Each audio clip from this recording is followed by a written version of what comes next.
ഞാൻ 30ഓളം വർഷമായി ഇപ്പോൾ കാർഷിക രംഗത്ത് സജീവമായി പ്രവർത്തിക്കുന്നു. അസുഖം കാരണം ചില ഇതെല്ലാം നിർത്താൻ വയ്യാത്ത സ്ഥിതിയിലായി ഇരിക്കുന്നു ഇപ്പോൾ. എന്നാലും നാടൻ പശുക്കളുടെ പരിചരണം, വാഴ, നെല്ല്, മഞ്ഞൾ, മാങ്ങഞ്ചി മുതലായ തെങ്ങ് എല്ലാ കൃഷികളും ഉണ്ട്. 2 വർഷം മുമ്പേ നല്ലൊരു കർഷകനുള്ള അവാർഡ് കൂടെ കരസ്ഥമാക്കി. പട്ടാമ്പി ക്ലാസ് പോയി അറ്റൻഡ് ചെയ്തിട്ടുണ്ട്, മണ്ണുത്തി പോയിട്ടുണ്ട്, മലമ്പുഴ പോയിട്ടുണ്ട്. എല്ലാം ഞങ്ങൾ കൃഷിഭവൻ മുഖാന്തരം ഓരോ ട്രെയിനിങ്ങിനായി പോയിട്ടുണ്ട്. കൃഷിയിലേക്ക് വന്നത് പുറത്ത് പോയി ജോലിയെല്ലാം കഴിഞ്ഞ് പിന്നെ അതിൻ്റെ ശേഷം വീട്ടിൽ വന്നിട്ട് കൃഷി സ്ഥലങ്ങൾ വളരെ അനാദിക്കപ്പെട്ട് കിടക്കുകയാണ്. അത് ഓരോന്ന് കൃഷിയായിട്ട് ചെയ്തുകൊണ്ടിരിക്കുകയാണ് ഇപ്പോൾ. പാരമ്പര്യമായിട്ട് ഞങ്ങൾ അച്ഛനും വീട്ടുകാരും അമ്മയെല്ലാം പിന്നെ പഴയ കൃഷിക്കാരാണ്. 100 ചില്ലാനും വർഷം പഴക്കമുള്ള കൃഷിക്കാരാണ്. നാടൻ പശുക്കളാണ്. ഞങ്ങൾക്ക് അനങ്ങമല അടുത്തുള്ളത് കൊണ്ട് അങ്ങോട്ട് വിട്ട് കയറ്റിയാൽ മതി. വൈകുന്നേരം ഇറങ്ങി വരും. പിന്നെ വൈക്കോല് കൃഷി സ്ഥലങ്ങളിലുണ്ട്, ബാക്കി പുല്ലും തോട്ടങ്ങളിലുണ്ട്, അതെല്ലാം കൊടുക്കും. വൈകുന്നേരം കഞ്ഞി കാട്ടും. രാവിലെ ചൂടാക്കി കഞ്ഞി കാട്ടി വിടും. 8-9 മണിക്കേ വിട്ടുള്ളൂ. വൈകുന്നേരം 7 മണിൻ്റെ മുമ്പേ വരും. എല്ലാം കാട്ടിക്കൊണ്ടും പോയിട്ട് ഇങ്ങനെയാണ് അവരത്. പിന്നെ അവരെല്ലാം തന്നെ കുത്തിവെക്കുന്ന ഏർപ്പാടൊന്നും വേണ്ട, തന്നെ പ്രസവമെല്ലാവരും നടത്തിക്കോളും. വലിയ ലാഭകരമായ ഒരു തൊഴിലല്ല, എന്നാലും ഇപ്പോൾ അത് അറിയാത്തൊരു വരുമാനമായിട്ട് അവനവൻ്റെ വീട്ടിലെ പാല്, അവനവന് വേണ്ട പാലും അടുത്തുള്ളവർക്കും കുറേശ്ശെല്ലാം കൊടുക്കും. ഇങ്ങനെയൊക്കെയാണ് ജീവിത രീതി. നമ്മുടെ കേരളത്തിലെ വംശനാശം സംഭവിച്ചുകൊണ്ടിരിക്കുന്ന നാടൻ പശു ഇനങ്ങളിലെ ഏതാനും പശുക്കളാണ്. നമ്മുടെ കീഴൂർ ഭാഗത്ത്, തൃക്കടി പഞ്ചായത്തിലെ കീഴൂരാണ് ഈ സ്ഥലം. അപ്പോൾ ഇവിടെ ഏറ്റവും കൂടുതൽ പശുക്കളെ വളർത്തുന്ന നാരായണൻ നായരും അദ്ദേഹത്തിൻ്റെ സഹോദരി കാർത്തിയായനി, അങ്ങനെ 2 പേരാണ് കൂടുതലായിട്ട് ഈ തരത്തിലുള്ള പശുക്കളെ വളർത്തുന്നത്. ഇതിൻ്റെ പ്രധാന പ്രത്യേകത എന്ന് വെച്ച് കഴിഞ്ഞാൽ ചെറിയ ശരീരമാണ് ഈ പശുക്കൾക്ക്. അതുകൊണ്ട് കുന്നും മേടും താണ്ടി പോകാനും ഉയരങ്ങളിൽ കയറാനുള്ള കഴിവ് ഇവയ്ക്ക് പൊതുവെ കൂടുതലാണ്. അതോടൊപ്പം ഇവയുടെ ഭക്ഷണ രീതി വളരെ ചിലവ് കുറഞ്ഞതും, അതുപോലെ വെറും സാധാരണ പുല്ലും മറ്റ് ഇലകളും കാട്ടിൽ മേഞ്ഞ് നടന്ന് എന്ന രീതിയാണ് ഇത് അവലംബിക്കുന്നത്. അതുപോലെ ഉൽപ്പാദനത്തിൻ്റെ ഭാഗത്ത് നോക്കുകയാണെങ്കിൽ 1 മുതൽ 2 ലിറ്റർ പാൽ വരെ മാത്രമേ ഇതിന് ലഭിക്കുകയുള്ളൂ. ഉയർന്ന രോഗപ്രതിരോധ ശേഷി ഇവയുടെ ഒരു പ്രധാന പ്രത്യേകതയാണ്. അതുപോലെ പാലക്കാടുള്ള അതികഠിനമായ ചൂട് ഇതിന് വളരെ ചൂടുമായി പൊരുത്തപ്പെട്ട് പോകാൻ ഇവയ്ക്ക് ധാരാളം കഴിവുണ്ട്. ഔഷധ ചെടികളും അതുപോലെ മറ്റ് പ്രകൃതിജന്യമായ ഭക്ഷണം കഴിക്കുന്നത് കാരണം ഇവയ്ക്ക് പാലിലെ ഔഷധ ഗുണങ്ങൾ ഉണ്ടായിരിക്കാനും അതിനെക്കുറിച്ചൊക്കെ നമുക്ക് വിശദമായി പഠനം നടത്തിയെങ്കിൽ മാത്രമേ അത് ആധികാരികമായി പറയാൻ സാധിക്കുകയുള്ളൂ. എങ്കിലും നമ്മൾ ആയുർവേദ മരുന്ന് നിർമ്മാണ രംഗത്തും നാടൻ പശുവിൻ്റെ പാല് വളരെ ഉപയോഗം ഉള്ളതാണ്. അതുപോലെ തന്നെ ഇതിൻ്റെ ജൈവ കൃഷി ഇപ്പോൾ വളരെയധികം പ്രാധാന്യമർഹിക്കുന്ന ഒരു കാര്യമാണ്. നാടൻ പശുവിൻ്റെ ചാണകമൂത്രം എന്നിവ ഉപയോഗിച്ചാണ് ജൈവ കൃഷി പ്രധാനമായും ഇപ്പോൾ കേരള സർക്കാർ തന്നെ പ്രോത്സാഹിപ്പിക്കുന്ന ഒരു കാര്യമാണ്. കൂടാതെ തന്നെ നമുക്കിത് പ്രോത്സാഹിപ്പിക്കേണ്ട ഒരു കാര്യമാണ് ഇത്തരത്തിലുള്ള നാടൻ പശുക്കളുടെ, കാരണം വംശനാശം സംഭവിച്ചുകൊണ്ടിരിക്കുന്ന എന്ന് പറഞ്ഞു പോകുന്നത് നമുക്ക് വരും തലമുറയ്ക്ക് ഇത് ഇങ്ങനെ ഇത്തരത്തിലൊരു പശു നമ്മുടെ നാട്ടിൽ നിലനിന്നിരുന്നു എന്ന് വരും തലമുറയ്ക്ക് കാണിച്ചു കൊടുക്കുക എന്നുള്ളതാണ് പ്രധാന ഉദ്ദേശം. അതിനിപ്പോൾ കേരള സർക്കാർ തന്നെ പല പദ്ധതികളും ആവിഷ്കരിച്ചിട്ടുണ്ട്. ഇപ്പോൾ ഈ അടുത്ത ഇടയായിട്ട് നാടൻ പശുക്കളെ വളർത്തുന്നവർക്ക് കേരള സർക്കാർ 10,000 രൂപ ധനസഹായം പ്രഖ്യാപിച്ചിട്ടുണ്ട്. അതുപോലെ നമ്മുടെ തിരുവനന്തപുരത്തുള്ള ജൈവ വൈവിധ്യ ബോർഡ് ഒരുപാട് പ്രവർത്തനങ്ങൾ ഇത്തരത്തിൽ ചെയ്യുന്നുണ്ട്. അപ്പോൾ നമുക്ക് ഇതിൽ നമുക്ക് ചെയ്യാവുന്നത് പഞ്ചായത്ത് തലത്തിൽ ഇത്തരത്തിൽ വളർത്തുന്ന കർഷകർക്ക് പ്രത്യേകിച്ച് ധനസഹായം, മറ്റ് സഹായങ്ങൾ നൽകാവുന്നതാണ്.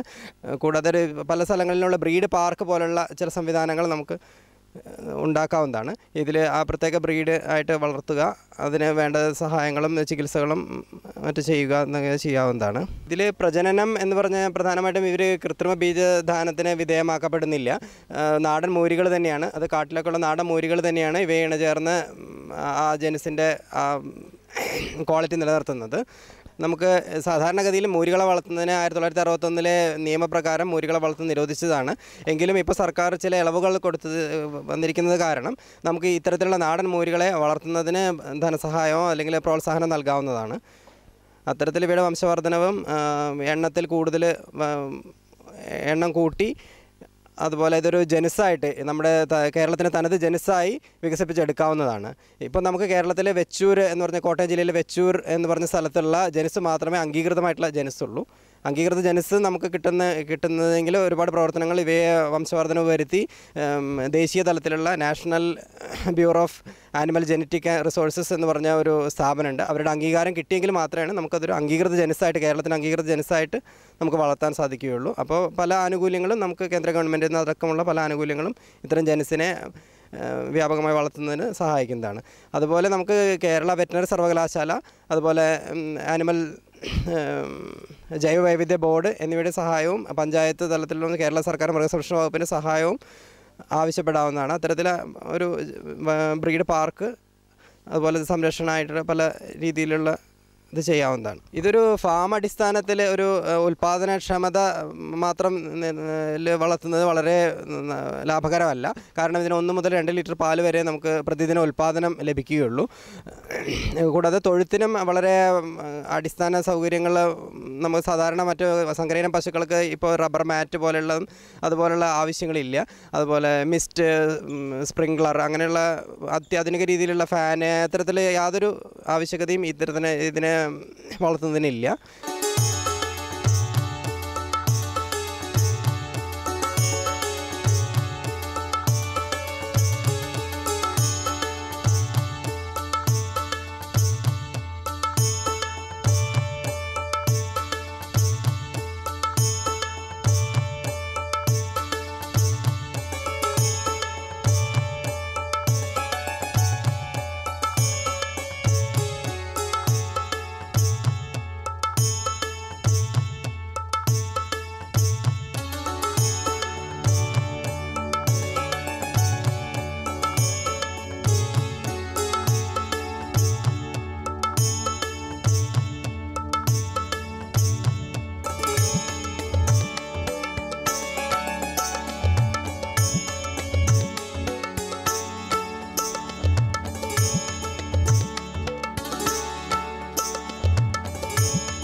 നാരായണൻ നായർ പാരമ്പര്യമായിട്ട് കൃഷി തന്നെയാണ് ഉപജീവന മാർഗം.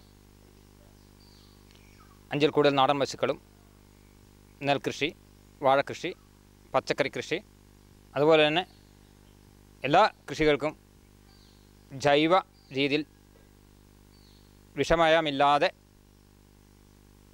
പച്ചക്കറികളും കാർഷിക ഉൽപ്പാദനങ്ങളും നെല്ലും വിളയിച്ചെടുക്കുന്ന ഒരു കർഷകനാണ്. കഴിഞ്ഞ കുറച്ച് വർഷങ്ങളായി വന്യമൃഗങ്ങളുടെ ഉപദ്രവം കൂടിയതും മയിലിൻ്റെ ഉപദ്രവം കൂടിയതും പ്രകൃതിയിലുള്ള ചില മഴയും കാട്ടുപന്നികളുടെ ഉപദ്രവവും കൃഷിയിൽ സാരമായ നാശം ഉണ്ടാക്കിയിട്ടുണ്ട്. എന്നിരുന്നാലും കൃഷിയെ വിടാൻ നാരായണൻ നായരും അവരുടെ സഹോദരി കാർത്തിയാനിയും തയ്യാറായിരുന്നില്ല. നാടൻ പശുക്കളിൽ നിന്ന് കിട്ടുന്ന ചാണകവും ഗോമൂത്രവും അതുപോലെ തന്നെ ഈ അനങ്ങമലയുടെ താഴ്വരയിലുള്ള മരങ്ങളിൽ നിന്ന് വരുന്ന പച്ചിലകളും കൃഷിയിടങ്ങളിൽ കാര്യമായി ഉപയോഗിക്കുന്നു. രാസവളങ്ങൾ ഉപയോഗിക്കാതെ കൃഷിരീതിയാണ് ഇതുവരെ നടത്തി വന്നിരുന്നത്.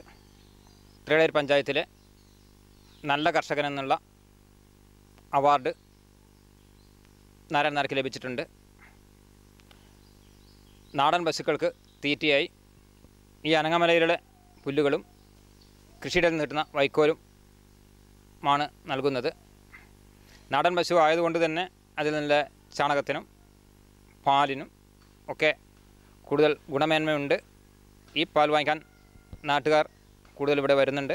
കൃഷിഭവൻ വഴി നമ്മുടെ പട്ടാമ്പി കാർഷിക ഗവേഷണ കേന്ദ്രത്തിലുള്ള പരിശീലനത്തിലൊക്കെ പൂർണ്ണമായും പങ്കെടുക്കുന്ന ഒരു കർഷകനാണ് നാരായണൻ നായർ.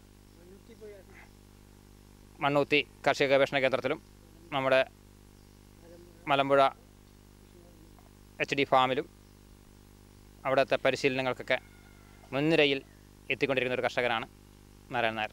കൃഷിഭവൻ്റെ എല്ലാ സഹായങ്ങളും ഈ നാരായണൻ നായർക്ക് ഞങ്ങൾ ചെയ്തു കൊടുക്കുന്നുണ്ട്.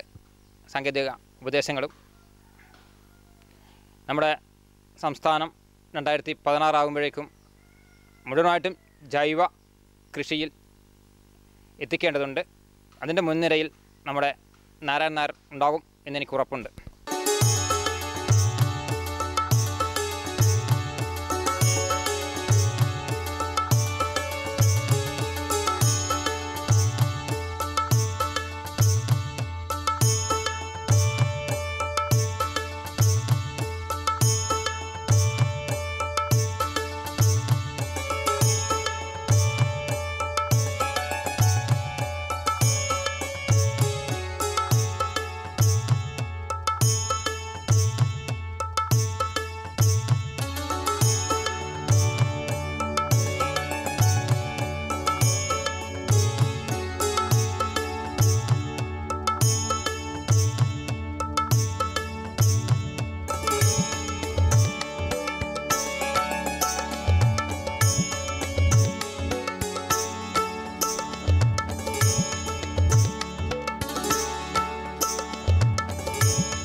ഞങ്ങളുടെ പഞ്ചായത്തിലെ 10ാം വാർഡ് കീഴൂർ മേഖലയിൽ വളരെ നല്ല രീതിയിൽ നടത്തുന്നൊരു നാടൻ പശുക്കളെ വളർത്തുന്നൊരു ആളുകളാണ് നമ്മുടെ ആളികളം നാരായണൻ നായരും അതുപോലെ തന്നെ അവരുടെ പെങ്ങൾ കാർത്തികേയനിയും. വളരെ നല്ല രീതിയിൽ അവരെ ആ കൃഷിയെ നല്ല രീതിയിൽ പ്രോത്സാഹിപ്പിക്കുന്നുണ്ട്. കാരണം നമുക്കറിയാം നാടൻ പശുക്കളൊക്കെ ഒന്നും ഇന്നത്തെ കാലത്ത് നമുക്ക് അവർ എവിടെയും കാണാൻ കിട്ടില്ല. ഒക്കെ ഈ സങ്കരയിനം പശുക്കൾ അല്ലെങ്കിൽ അതായത് അങ്ങനെയുള്ള പശുക്കളെയാണ് കാണുന്നത്. അപ്പോൾ നമ്മൾ ഈ നാടൻ പശുക്കളെന്ന് പറഞ്ഞു കഴിഞ്ഞാൽ നമുക്ക് ഒരുപാട് നമ്മുടെ അതിൻ്റെ പശുവിന് പാലാണെങ്കിലും ഒക്കെ നല്ല രീതിയിൽ നല്ല ഗുണം ചെയ്യുന്നൊരു ഇതാണ്. അതുകൊണ്ട് തന്നെ ഇന്നത്തെ കാലത്ത് അത്തരത്തിലുള്ള ഇതിനെ പ്രോത്സാഹിപ്പിക്കുക എന്നുള്ളതാണ് തൃക്കടിയൂർ പഞ്ചായത്തിൻ്റെ ആയാലും ലക്ഷ്യം.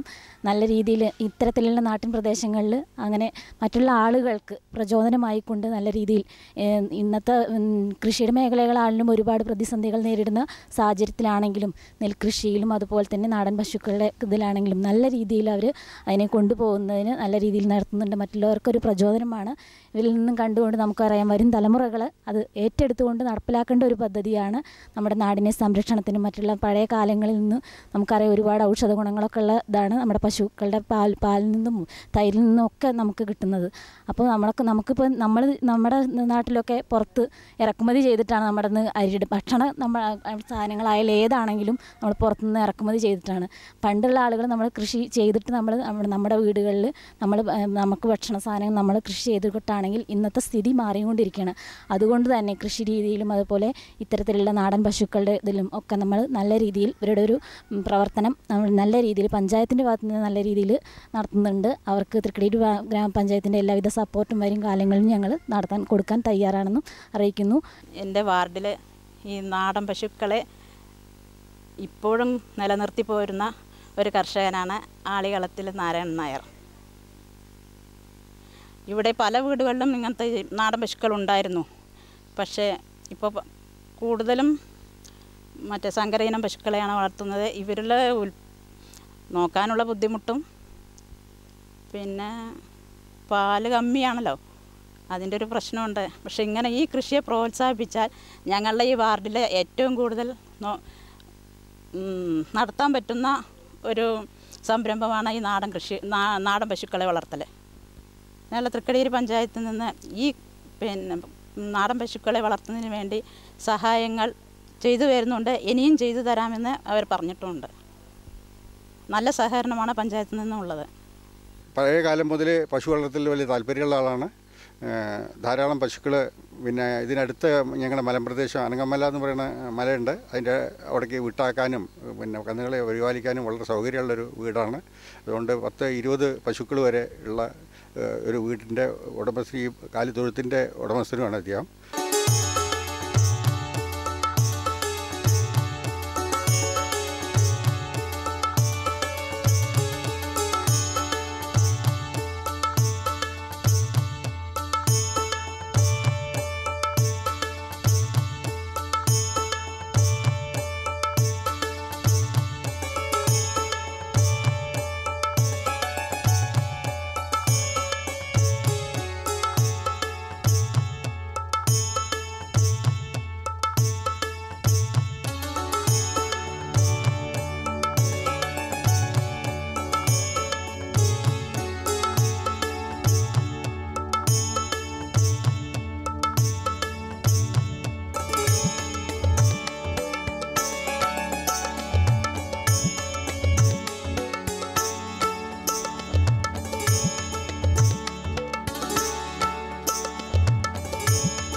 നമസ്കാരം. ദൂരദർശൻ കാർഷിക വാർത്തകളിലേക്ക് സ്വാഗതം. പ്രധാന വാർത്തകൾ.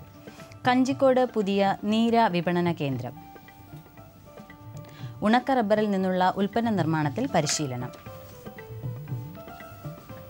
വാർത്തകൾ വിശദമായി. Palakkad coconut producer company Kanjikode ആരംഭിച്ച നീര വിപണന കേന്ദ്രം പ്രതിപക്ഷ നേതാവ് ശ്രീ VS അച്യുതാനന്ദൻ ഉദ്ഘാടനം ചെയ്തു. പാലക്കാട് കമ്പനിയുടെ 8ാമത്തെയും ജില്ലയിലെ 5ാമത്തെയും വിപണന കേന്ദ്രമാണ് പ്രവർത്തനം ആരംഭിച്ചത്. കാസർഗോഡ് CPCRIയുടെ സാങ്കേതിക വിദ്യയാണ് നീര ചെത്താനായി കമ്പനി ഉപയോഗിക്കുന്നത്. നീരയോടൊപ്പം മറ്റു നാളികേര ഉൽപ്പന്നങ്ങളും കോക്കനട്ട് പോയിന്റ് എന്ന് പേരിട്ടിട്ടുള്ള വിപണന കേന്ദ്രത്തിൽ ലഭ്യമാണ്. 200 മില്ലിലിറ്ററിന് 25 രൂപയാണ് നീരയുടെ വില. കേരളത്തിന്റെ വിവിധ ഭാഗങ്ങളിലായി 100ഓളം വിപണന കേന്ദ്രങ്ങൾ തുടങ്ങാനുള്ള ഒരുക്കത്തിലാണ് company. Company chairman P. Vinod Kumar അധ്യക്ഷത വഹിച്ച ചടങ്ങിൽ മലമ്പുഴ നാളികേര ഉൽപ്പാദക ഫെഡറേഷൻ പ്രസിഡന്റ് സുദർശനൻ, CPCRIയുടെ ഡയറക്ടർ ചൗടപ്പ, മറ്റു പ്രമുഖർ എന്നിവർ പങ്കെടുത്തു. ഉണക്ക റബ്ബറിൽ നിന്നുള്ള ഉൽപ്പന്ന നിർമ്മാണത്തിൽ റബ്ബർ ബോർഡ് പരിശീലനം നൽകുന്നു. പ്രകൃതിദത്ത റബ്ബർ, കൃത്രിമ rubber, rubber compounding mould, process control തുടങ്ങിയ വിഷയങ്ങൾ ഉൾക്കൊള്ളിച്ചുകൊണ്ടുള്ള പരിശീലനം നവംബർ 24 മുതൽ ഡിസംബർ 3 വരെ കോട്ടയത്തുള്ള റബ്ബർ ട്രെയിനിംഗ് ഇൻസ്റ്റിറ്റ്യൂട്ടിൽ നടക്കും. പരിശീലന ഫീസ് 3200 രൂപ. പട്ടികജാതി പട്ടികവർഗത്തിൽപ്പെട്ടവർക്ക് 50% ഇളവ് ലഭിക്കും. വിശദമായ വിവരങ്ങൾക്ക് ബന്ധപ്പെടാവുന്ന ഫോൺ നമ്പർ 0481 235 3325, 0481 235 3127. കോട്ടയം തലയോലപ്പറമ്പ് മൃഗസംരക്ഷണ പരിശീലന കേന്ദ്രത്തിൽ ഈ മാസം 24, 25, 26 തീയതികളിൽ മുട്ടക്കോഴി വളർത്തലിലും 28-ാം തീയതി കാട വളർത്തലിലും പരിശീലനം നൽകുന്നു. ഈ സൗജന്യ പരിശീലനങ്ങളിൽ പങ്കെടുക്കുവാൻ താൽപ്പര്യമുള്ളവർ ഇനി പറയുന്ന ഫോൺ നമ്പറിൽ ബന്ധപ്പെടേണ്ടതാണ്. 048229 234 323.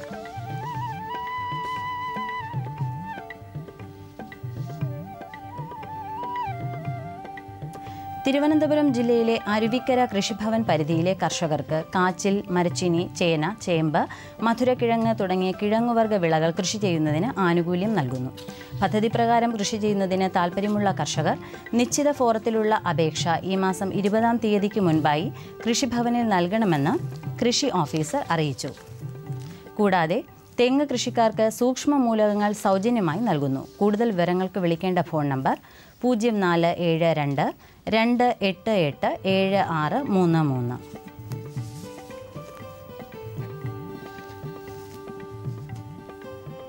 കുടപ്പനക്കുന്ന് മൃഗസംരക്ഷണ പരിശീലന കേന്ദ്രത്തിൽ ഈ മാസം 25, 26 തീയതികളിൽ ആട് വളർത്തലിലും 28, 29 തീയതികളിൽ കോഴി വളർത്തലിലും പരിശീലനം നൽകുന്നു. വിശദമായ വിവരങ്ങൾക്കും രജിസ്റ്റർ ചെയ്യുന്നതിനും ബന്ധപ്പെടാവുന്ന ഫോൺ നമ്പർ 0471 273 2918.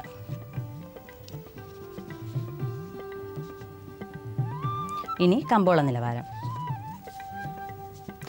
വെളിച്ചെണ്ണ 14,500 രൂപ, കൊപ്ര 9,720, പിണ്ണാക്ക് എക്സ്പെല്ലർ 2,300, പിണ്ണാക്ക് റോട്ടറി 3000, കുരുമുളക് അൺഗാർബിൾ 70,300, കുരുമുളക് garble 73,300.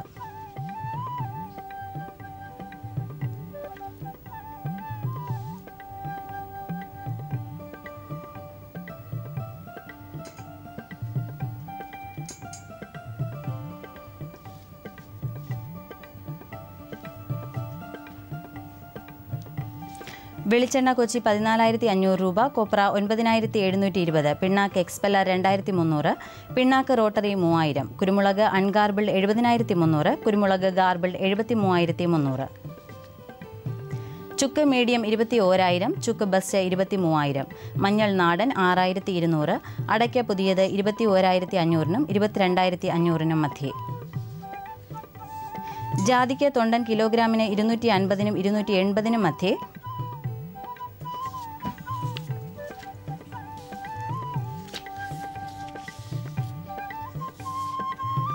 Kochi rubber RSS 5 grade 11,600, rubber RSS 4 grade 11,800.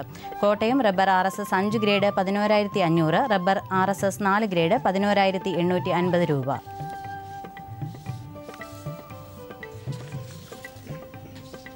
കമ്പോള നിലവാരം കൊച്ചി മാർക്കറ്റ്. വെളിച്ചെണ്ണ 14,500 രൂപ, കൊപ്ര 9,720, പിണ്ണാക്ക് എക്സ്പെല്ലർ 2,300, പിണ്ണാക്ക് റോട്ടറി 3000, കുരുമുളക് അൺഗാർബിൾ 70,300, കുരുമുളക് ഗാർബിൾ 73,300. ചുക്ക് മീഡിയം 21,000, ചുക്ക് ബസ്റ്റ് 23,000, മഞ്ഞൾ നാടൻ 6,200, അടയ്ക്ക പുതിയത് 21,500-നും 22,500-നും മധ്യേ. ജാതിക്ക തൊണ്ടൻ കിലോഗ്രാമിന് 250-നും 280-നും മധ്യേ. ജാതിക്ക തൊണ്ടില്ലാത്തത് 470-നും 510-നും മധ്യേ. ജാതിപത്രി 750-നും 800-നും മധ്യേ. ഗ്രാമ്പൂ 1000. Rubber RSS 5 grade 11,600, rubber RSS 4 grade 11,800, ഒട്ടുപാൽ 7,800, latex 7,400 രൂപ. കമ്പോള അവലോകനം.